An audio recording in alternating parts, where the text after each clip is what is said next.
वाहिगुरु जी का खालसा वाहिगुरु जी की फतेह। कुछ दिन पहले हमने पेड़ों के कुछ नामों के बारे में जाना था जो कि श्री गुरु ग्रंथ साहिब जी में आते हैं। उसी तरह आज हम कुछ पौधों के नामों के बारे में जानेंगे जिनका नाम श्री गुरु ग्रंथ साहिब जी में आया है।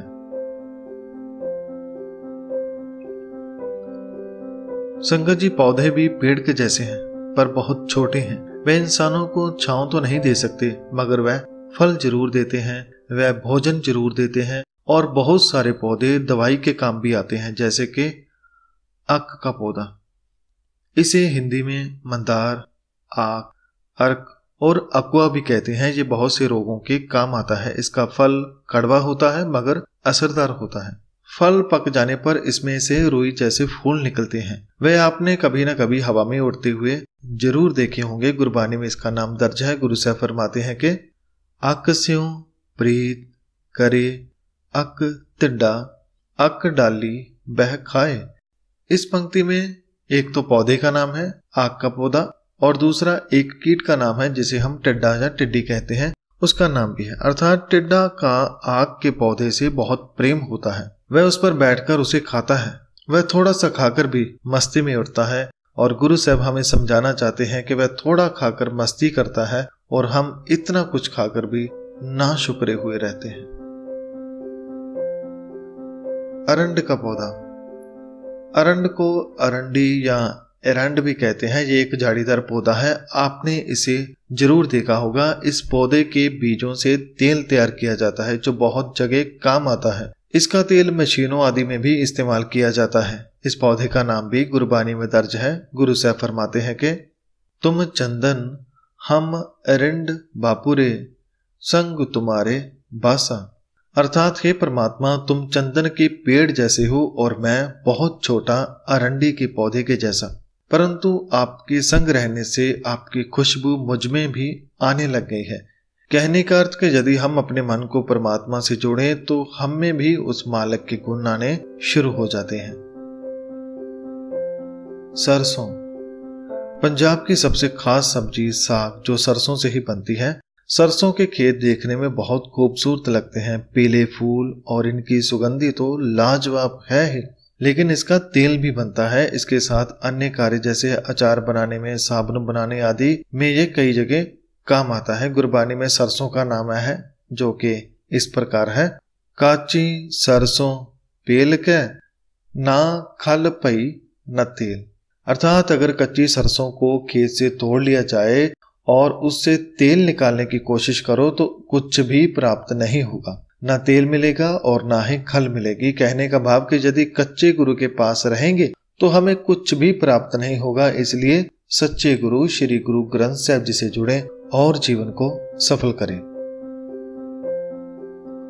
कमल।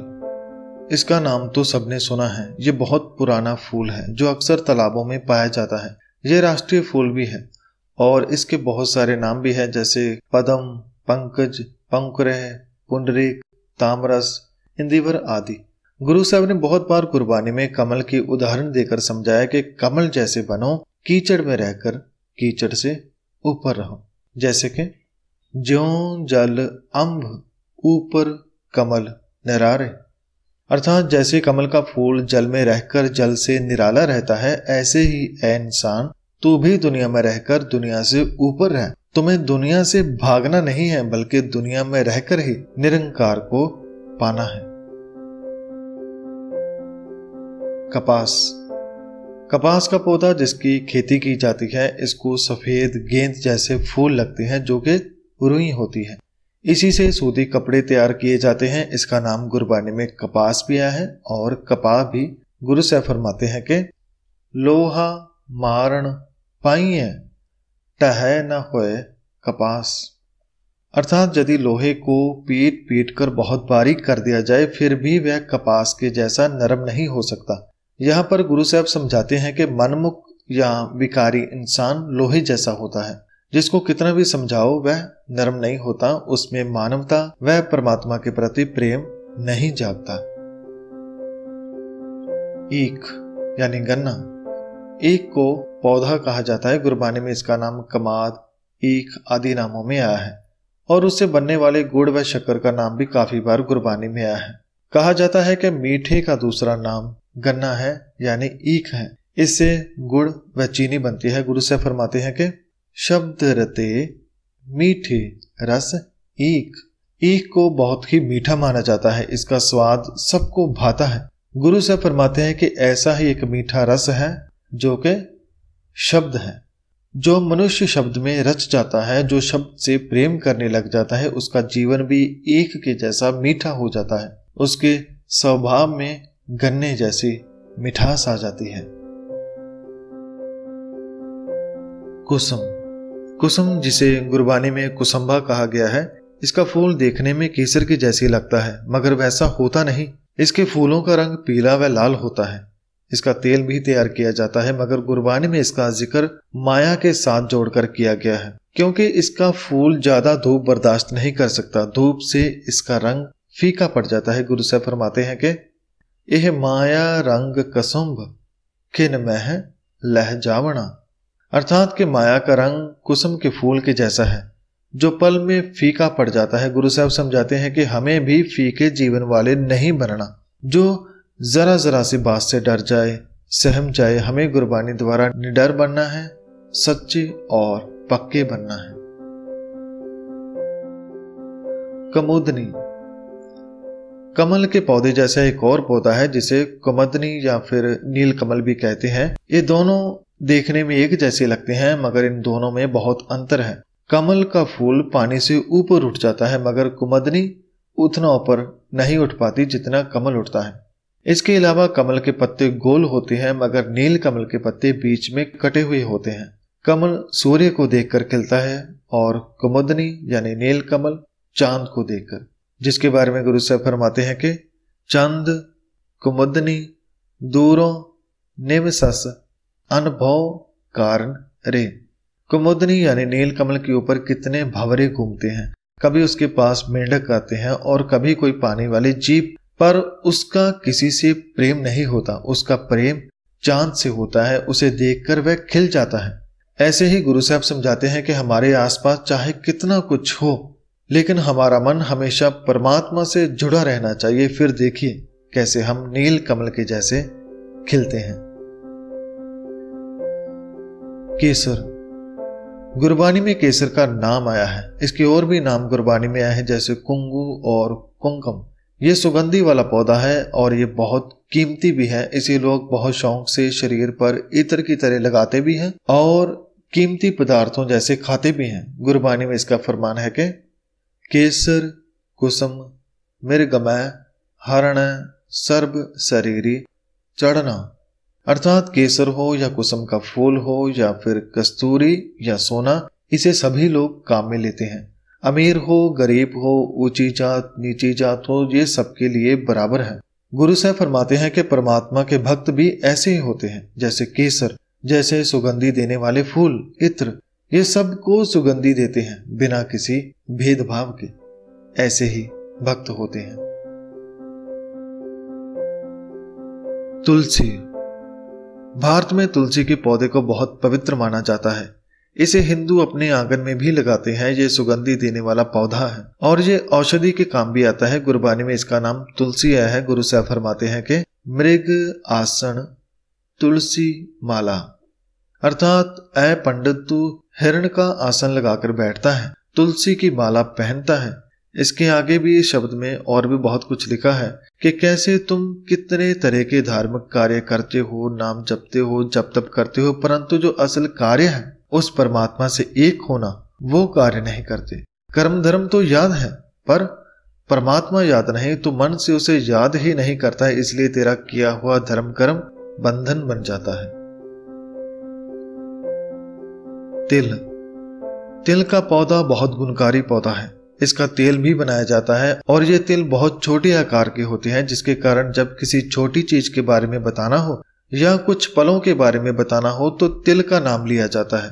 जैसे कि गुरु साहब फरमाते हैं कि तिल तिल पल पल औद फुन काटे बूझ न सके गवार।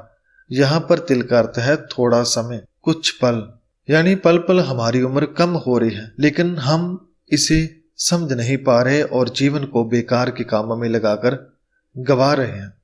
इसी तरह तिल का नाम और भी गुरबानी में आया है, जैसे छोटे तिल बुआड़ ज्यों सुंजे अंदर खेत। अर्थात तिल वही काम में आते हैं जो मालिक तोड़कर ले जाता है, उनका तेल बनाता है, और जो खेत में रह जाते हैं उनका कोई मालिक नहीं होता, ऐसे मनमुख होते हैं।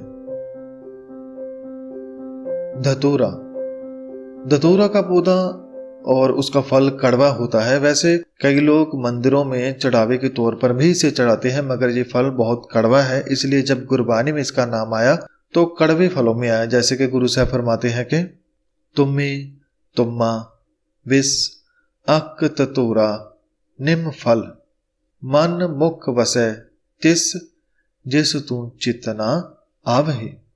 अर्थात कड़वे फलों में तुम्मे, तुम्मा, जहर, आग का फल, नीम का फल और धतूरा आते हैं, मगर गुरु साहब फरमाते हैं कि इनसे भी जहरीला वह है जो उस मालिक को याद नहीं करता, जिसे परमात्मा भूल गया है। उसके मुख में और मन में ऐसे जहरीले फल बसते हैं।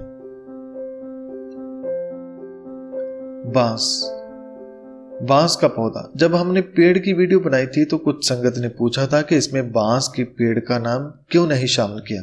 वह इसलिए संगत जी क्योंकि इसे पौधा या घास में गिना जाता है। ये लंबा होता है, इसको बढ़ने में टाइम लगता है, पर जब ये बढ़ता है तो इसके मुकाबले बढ़ने वाला कोई दूसरा पौधा नहीं होता।